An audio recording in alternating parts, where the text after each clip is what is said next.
po daw siya. Tingnan po nga natin kung anong nahuli ni Kakuto.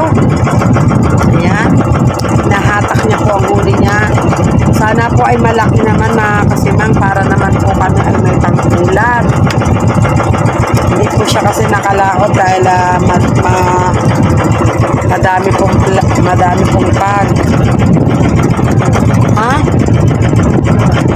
Nakalpas po daw ang isa lang ang nakuha niya. Ano yan? Tingin. Ayan, tinanggal niya po sa... Ito po ang nahuli niya. Ayan, yan po. Ayan, natulong ka. Ito po na... Ay, kalabaw ka. Yan po ang nahuli niya. Lagay po natin dito. So, yan mga kasimang. Yan po ang kanyang nahuli. Yan. Kita ba? Yan. Salay-salay po ang nahuli ni Kakuto. Mga kasimang. Yan. Yan mga kasimang, tingnan po natin kung makakahuli ulit si Kakuto. Isang ikot pa po daw bago kami umuwi dahil hindi po kami pwede magtagal at baka po maubos ang aming gasolina ay hindi naman po kami makapalao at hindi po kami makapaghanap buhay mamaya. Mas lalo po mahirap pag hindi kami nakapaghanap buhay mga kasimang. So yan po, isang ikot pa po tayo dito para po baka makahuli pa siya kahit 3 pirasong isda para naman po magkatiki-tikisa kami ng pang-ulam. Ayan. Ayan po. Ayun po ang ginagawa niya. Hilahin mo para kita dito. Hindi, ganyan. Yan, nagaganyan po siya. Ayun, tansay po nasa dagat. Yan. Gaganyan po si Kakuto at baka po sakaling makabigwit ulit. Kahit 3 pirasong salay-salay para tag-isa naman kami.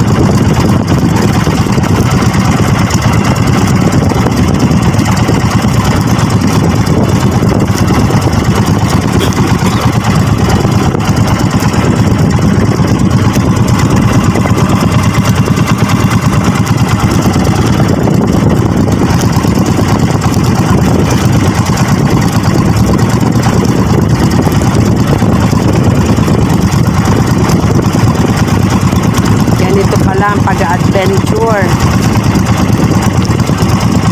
Shoutout Kakuto! Ayan. Shoutout daw.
Tawid mga kasimang.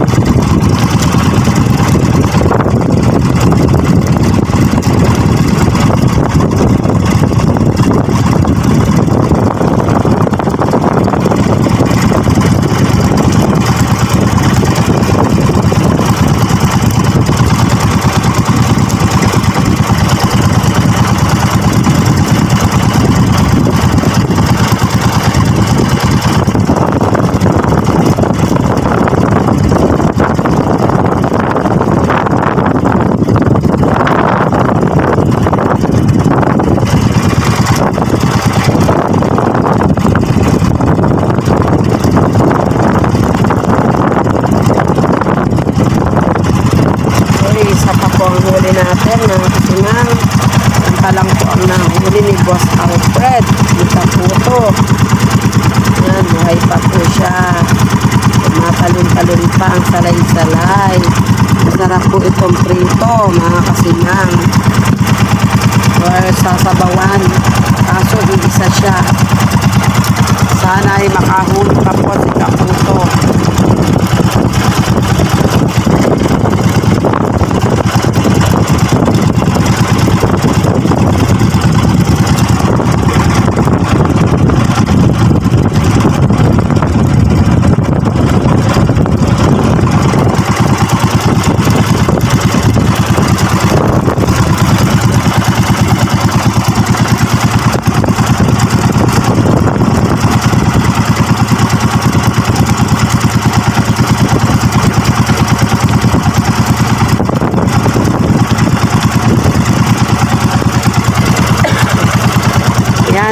Yan nga pala sinasabi ko sa inyo, dyan ang daan ng pagpasok sa kuweba. May kaliguan po siya sa loob.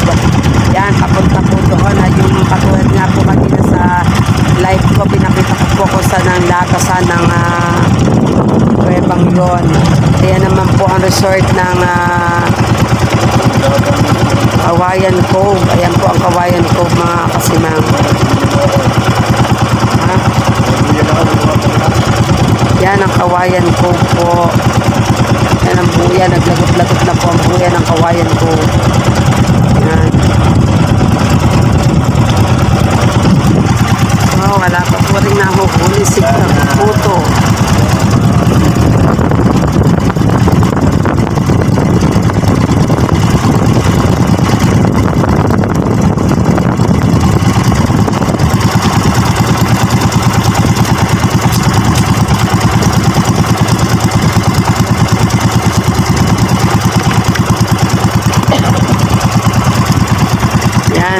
Dito po tayo sa tapat ng Kawayan Cove.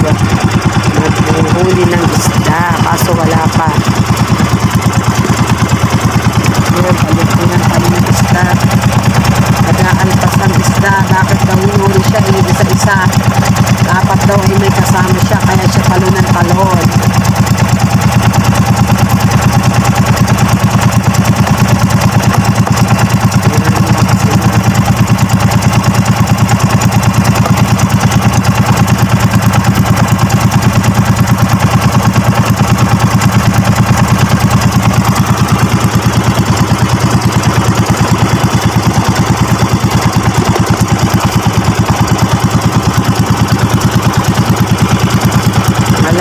Siyang nahuli. Wala na. So yun, mga kasimang, uwi na po kami. Ano ba, mag-arya ka na? Hindi. Uwi na tayo. Ha?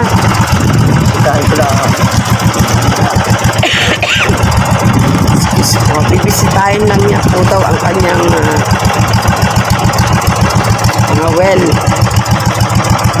Baka naman tayo mapapunta sa batuhan.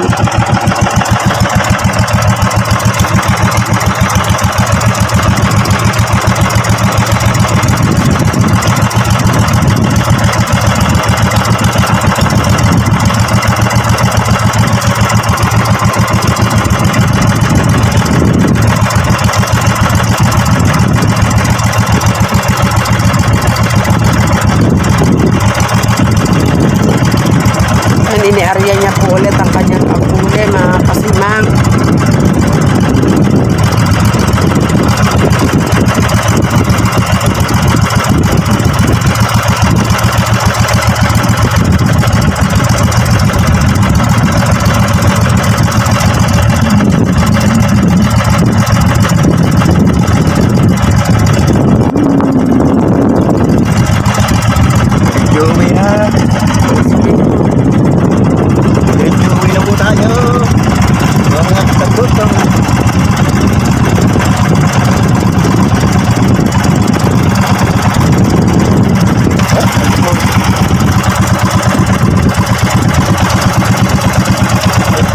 Nakaalpas po, may dumawi po, ay biglang nakaalpas, mga kasimang.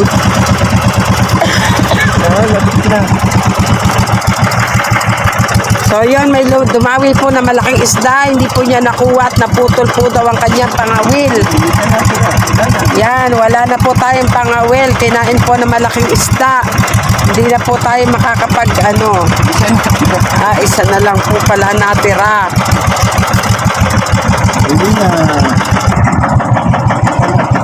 So yan mga kasimang, uuwi na po tayo at naputol po ang kanyang pambingwet.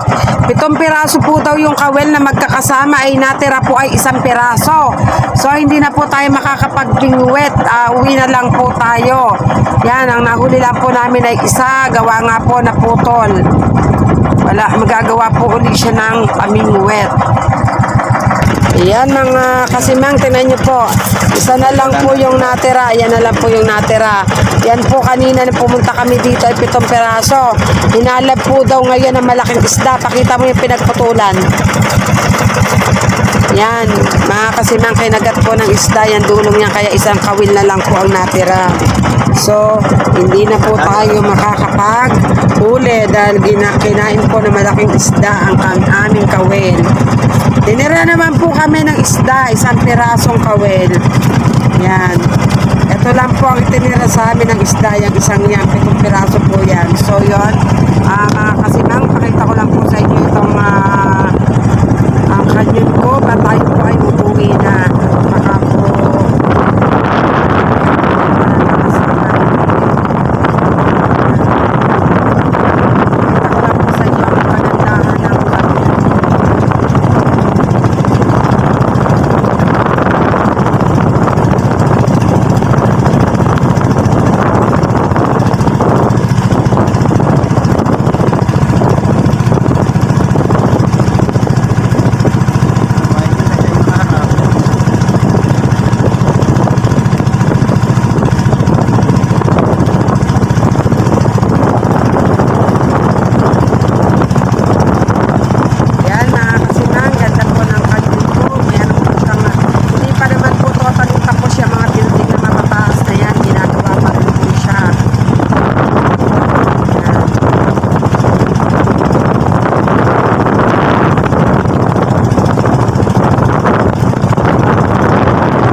siyang bali